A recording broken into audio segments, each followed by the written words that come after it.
Alright guys, well it finally happened. Nvidia has just announced or unveiled 3 new graphics cards as part of their 20 series family, featuring the new Turing GPU architecture. Very exciting stuff. I'm going to quickly run down the core specs of each of the cards, but the main focus of this video is going to be the new Founders Edition card slash cooler, because it's vastly different than pretty much anything we've seen from a reference card from Nvidia in the past. But some quick bullet points here before we dive into the finer details. All 3 of these cards are featuring Nvidia's new RTX technology, which basically integrates real-time ray tracing into the rendering process to create much more realistic images. And that's mainly due to how the lighting, shadows, and reflections are rendered and how they operate. Nvidia showed us quite a few demos of RTX in action, and they were pretty impressive. Particularly for me, the Battlefield demo was unbelievable. It was really kind of mind-blowing, and it definitely sets a new bar. It's also worth noting that devs have to add support for RTX in their games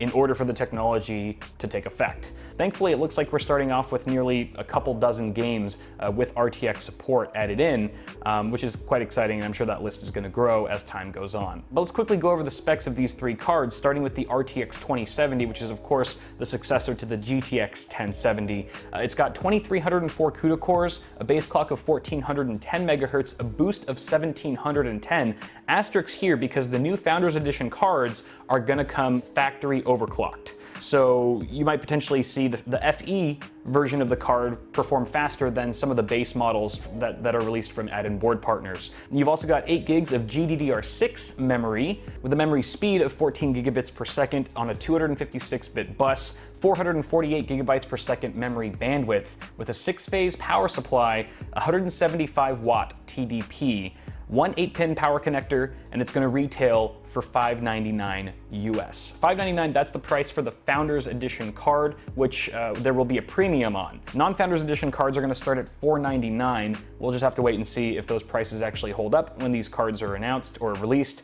There's also no release date yet for the RTX 2070. Let's move on to the next card, which is the RTX 2080, successor to the GTX 1080. This is again specs for the Founders Edition card, 2944 CUDA cores, a base of 1515 megahertz, a boost clock of 1800 megahertz with 8 gigs of GDDR6 memory with a speed of 14 gigabits per second on a 256-bit bus, 448 gigabits per second memory bandwidth, an 8-phase power supply, a 225 watt TDP, a single 6-pin and single 8-pin power connector with a price of $799, and non-Founders Edition cards will go for $699.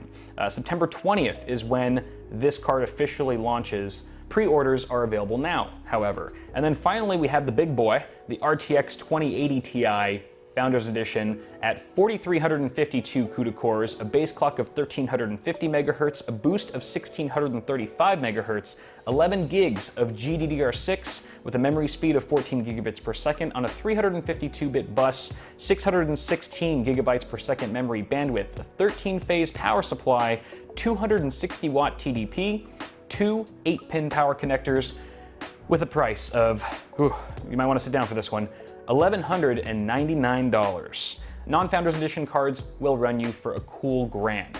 This launches on the same date as the RTX 2080 on September 20th. I believe pre-orders are also available for that card. Now, some quick thoughts on this. These are definitely the highest prices that we've seen from Nvidia for the cards belonging to these tiers.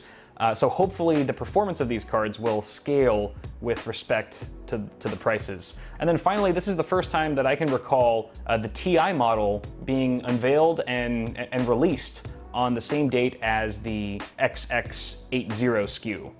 Generally, the Ti model has come, weeks or even months well after the 80 SKU, but this time they're coming together. Now, switching gears here, we can sort of discuss the new Founders Edition cooler, the whole cooling solution, the card itself. Most of the B-roll that you see from here on out is going to be of the RTX 2080 Ti, so just bear in mind that that cooler is slightly different than the RTX 1070. It's more or less identical to the 2080, but just bear in mind that these images are going to be mostly of the RTX 2080 Ti.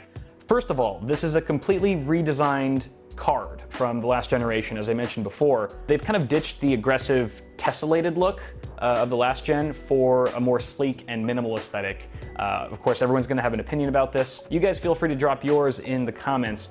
They've also done away with the blower style fan in place of dual axial 13 blade fans. Not exactly sure how big they are. They look about 100 millimeters, I could be wrong, but this definitely makes the card look more like an add-in board partner card as opposed to the traditional FE shrouds we're used to. The fans are allegedly much quieter than a blower style fan, which makes sense, just because they're much larger. They don't have to spin it as high of RPM, and there's two of them, and they have like a fancy blade design or whatever. So all those things combined, I would imagine, is going to make for a more comfortable gaming experience. Now there's a silver shroud that's kind of hugging the outer edges of both of the fans. I believe it's made of aluminum. I couldn't confirm that, but it definitely looks to be made of that material or something similar. And then there's this rather plain black surface in between the fans, which is my least favorite part of the card cosmetically. It just looks a little bit too plain and boring. You'll also notice that this black area is much larger on the RTX 2080 and the RTX 2080 Ti than it is on the RTX 2070. You can tell because the margins around the branded lettering is spaced very differently. And that's because the 2080 and 2080 Ti's are actually about 1.5 inches longer than the RTX 2070 at 10.5 inches and 9 inches respectively. The two faster cards are also slightly taller than the RTX 2070 at 4.556 inches versus 4.435 inches. You still get the green LED backlit branding on the side of the card, but now it says RTX instead of GTX to reflect the new names. And it's not RGB. Who knew? I'm sure a lot of people are super disappointed that it's not RGB, but who cares? It's also an open shroud card now. So previous generations had, the typical blower fan, and it was an enclosed card ejecting all the hot air out the back of the card. Now it's being ejected from both the sides and also the back. Basically, these new FE cards will be exhausting hot air inside of your case. I think that definitely changes things. I've seen a lot of people, including myself, use the older Founders Edition cards inside of small form factor cases where getting heat trapped inside of a little space can be really detrimental to your thermals and your performance. But people might have to look elsewhere and check out some add-in board partner models that feature an enclosed shroud to sort of accommodate those scenarios. So it's quite interesting. You guys also let me know what you think of all this stuff. Additionally, we've got an SLI finger that's in the same position, it's in the same spot, but it's been redesigned. Looks kind of different here, unless I'm just not seeing it from the right angle, but it's been redesigned with support for NVLink. So it's going to be delivering 50 times the transfer bandwidth of previous technologies, and the high bandwidth SLI bridge seems to have also received a makeover. The top of the card gets the old backplate treatment, but you can see here it swaps the usual black color for silver, which again, I believe is aluminum. And this backplate is unique in the sense where it actually extends to wrap around the edges of the card where it eventually meets the fans, like I mentioned earlier. This creates sort of a unibody look, which I think is a refreshing change, but you guys let me know.